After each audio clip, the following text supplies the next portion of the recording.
by this point, it seems pretty clear the Pixel 3 XL will include a notch. Android P includes native support for notches, a leaked screen protector shows a cutout at the top of display, and a Bloomberg report practically confirms it. Now we're getting what appears to be the first look at the device itself, courtesy of a post on Bimeras 9000 on XDA. Here's the front, and here's the back. I'm conflicted. A necessary disclaimer, this is an unconfirmed leak of a prototype. For all we know, this could be one of several test designs, and the device could change between now and its expected announcement in the fall.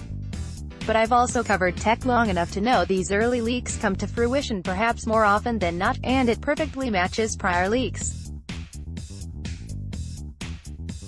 First things first, the notch is there, and I expect it to stick. But it looks kind of chunky.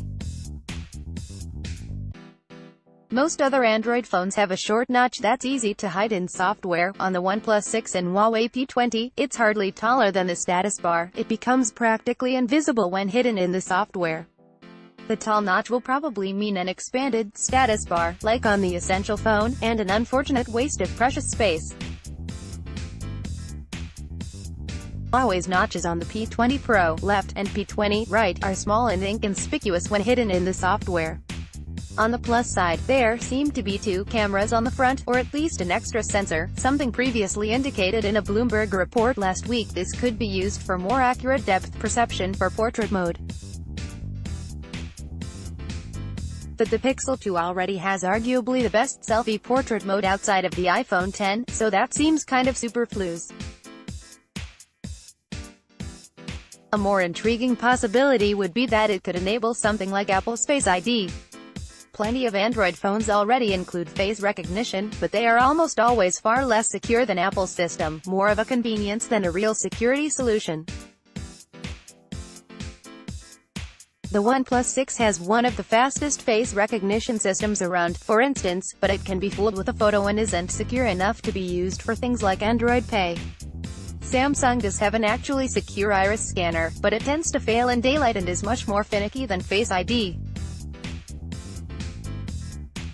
I'm not sure Google could match Apple on this front with just two sensors, but the company has surprised me before.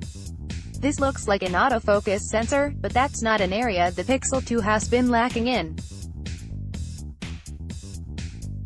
There seems to be a new sensor on the back as well, sandwiched between the flash and the primary camera. But I'm surprised Google didn't go the dual camera route. It's weird for it to have two cameras on the front and only one on the back. Even if it doesn't need it for portrait mode, I would have loved a wide-angle or telephoto lens in addition to the main shooter. Then there's what appears to be a glass back. Emphasis on the appears because it could just be metal with an interesting texture, but the way the texture changes near the top of the phone makes me think not. If that pans out, I really hope the Pixel 2 has wireless charging, because I'm absolutely tired of phones with glass backs, for no reason other than to be trendy. Wireless charging doesn't work through metal. The Huawei P20 Pro and OnePlus 6 managed to be great phones despite the lack of wireless charging, but make no mistake, glass is a terrible choice of material for a phone's body. It can be beautiful if done creatively, as with the P20 Pro's gradient colors, but there's no need for almost every flagship to use a glass back. Besides, I'm quite fond of the matte metal on the Pixel 2. Huawei's P20 has a beautiful glass back, but it's still an impractical material. Worse, some of these changes strike me of Google playing copycat to Apple, as with last year's removal of the headphone jack, for no good reason. The notch I kind of get, it's the best way to optimize screen real estate, given current technology, but I wish the Compi would have been more subtle about it. Then, take my negativity and skepticism with a grain of salt. I was similarly negative when last year's models leaked. The bezels are so big, and there's only one camera, but the Pixel 2 is still my favorite Android phone on the market 8 months later. For now though, I'm still conflicted. What do you think about this leak? Via Android Police Pixel 3 XL First Look. Notch on Meroz 9000 XDA forum. Read next. DeepMind's AI mastered Go, now it's playing Atari.